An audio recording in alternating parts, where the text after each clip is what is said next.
Hi, friends. Okay, so today we are talking about the connection between low back pain, low back discomfort, low back tension, and the pelvic floor.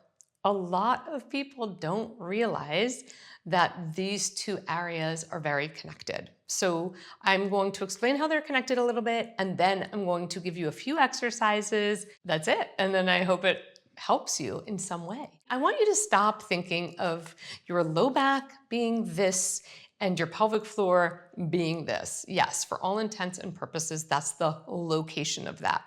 But if I look at my shirt for a minute and I tug on this end of the shirt, I'm actually creating a tug that goes through the rest of the shirt, and I can even feel it up into this shoulder. I'm pulling on this one little bit, but a lot is happening up, well, not a lot, but stuff is happening up here too. The core canister, let's call it that, which comprises, like, the low back is in that core canister as well as the pelvic floor. That core canister is your pelvic floor. It's your diaphragm, your muscle of breath and stability. It's your glutes. It's your spine. It's your abdominal wall. It's your ribs. This whole area is part of this pressure management core response system. What is the role of our core and pelvic floor and diaphragm? Well, one of the big roles is to provide stability and support and to create appropriate amounts of tension and response and shock absorption and enable us to propel as we move. This entire system is a system that compresses and then releases and compresses and elongates in response to what we are doing. It's a whole system. You can't just take one piece out of it. So a lot of the muscles of the pelvic floor blend in and contribute to and are part of then the core, the glutes, the low back, the spine. It all matters. How our spine moves is super important to both the pelvic floor and the low back. How our breathing works is incredibly important to the pelvic floor and the low back. One part affects another part. We just cannot separate them out. When people have low back pain, they begin bracing in their bodies. When people have pelvic floor issues, they begin bracing in their bodies. They begin shutting down. They start to restrict how they move. They start to grip in their pelvic floor, trying to keep things contained. And all of that locking down of movement and restriction um, begins to create these cascade effects that is felt, again, not only in the pelvic floor and the low back, but then we have the hips get involved. People feel things in their knees. People start feeling things through their feet as well. So the pelvic floor and the low back are connected through muscles, through fascia, through all sorts of just, again, ligamentous connection.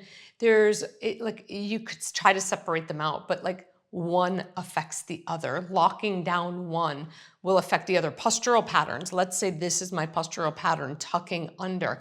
I'm affecting my low back. I'm changing my natural curve of my low back. I'm affecting my pelvic floor because I'm now shortening muscles in my pelvic floor. I'm affecting my abs because I'm shortening the front of my abs, right? The same thing. If I have a postural pattern, a big sway back or anterior pelvic tilt, I'm also affecting my low back. Now I'm overarching in the back. I'm creating space of elongation in the abdominal wall. My pelvic floor is affected. All of these areas affect each other. So if you have low back symptoms, it's a really good idea to start to investigate whether you also have pelvic floor symptoms, right? So a lot of people with pelvic floor symptoms, it's obvious to them that they have low back stuff too.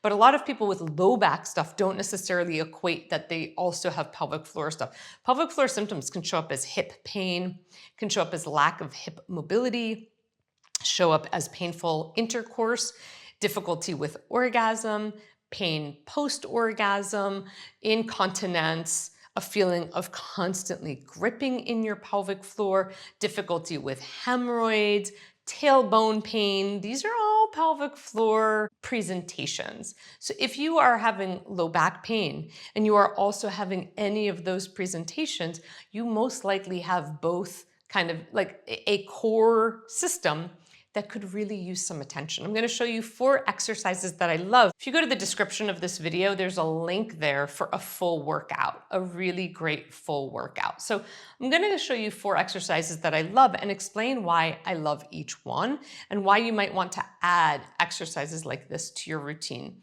So the first one, of course, is cat and cow. And cat and cow, I say of course because it is a classic, both pelvic floor and low back pain. But most people go through cat and cow really fast. Just kind of arching, rounding, arching and rounding. And I'm going to give you a few tips of how you could do it maybe different. So as you round your back, which is rounding your back to come towards cat, I want you to think about moving your pelvis first. So I really want you to get your pelvis dialed under you. What I see a lot of people do is they push their hands into the floor and just pull their ribs up. Rather than doing that, I really want you to move your pelvis. Try to really round your low back first, then round your mid back, then round your upper back, and then drop your head. Now, to come into cow, I want you to start with your pelvis again, but I don't want you to do this. I don't want you just to drop and collapse down, like dropping down to your shoulders and dropping your body towards the floor.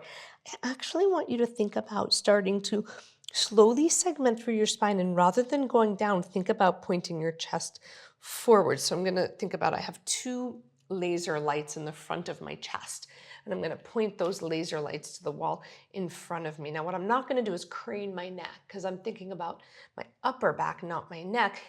So notice how I didn't drop down. Look at me here. Now I drop down. Okay, let's watch me get into it one more time. I'm not going to drop down. I'm going to think about arching my upper back, specifically this area of like between my shoulder blades. That's an area for a lot of people that is really tight and stiff. And when that is tight and stiff, you can like assume that the low back and the pelvic floor are being overpressurized from the lack of movement and mobility. So watch again. I'm going to start to arch my back and I'm going to point my 2 laser lights forward, not overdoing my neck. And I'm not collapsing down here. So I want you to go back and forth 8 times. Now, another move that I really love is a standing windmill move. The reason I love this move is because it really activates the core as well. So actually, if I take my right foot towards the short edge of my mat, you don't need a mat for this, but just so you know where I'm going, my left foot towards the long edge. I bend my right knee ever so slightly. I'm going to reach my left arm up. And as I exhale, I'm going to move my hips. So I'm not going to bend my spine this time. I'm going to move my hips, reaching down and up at the same time. So I'm not just falling down here. I'm actually lifting up out of it, getting my core to hold me up too. So my core is now active.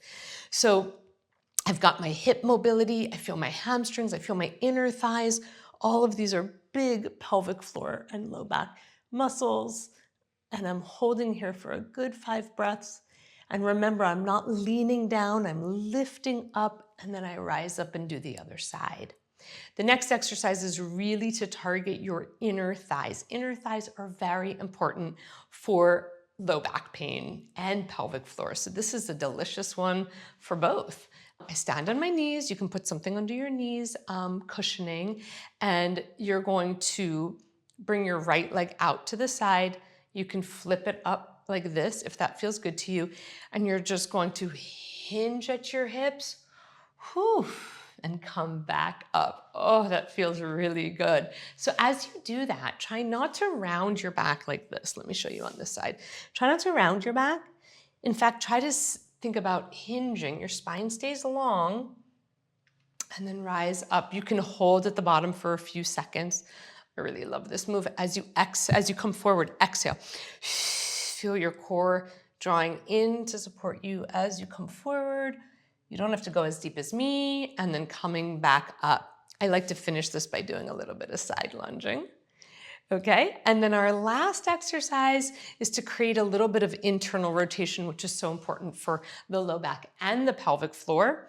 So I'm actually going to grab a block between my thighs. You can use a book if you don't have a block. actually not between my thighs, I'm gonna put it on the floor and just in front of me and put my right leg there. You can lie down.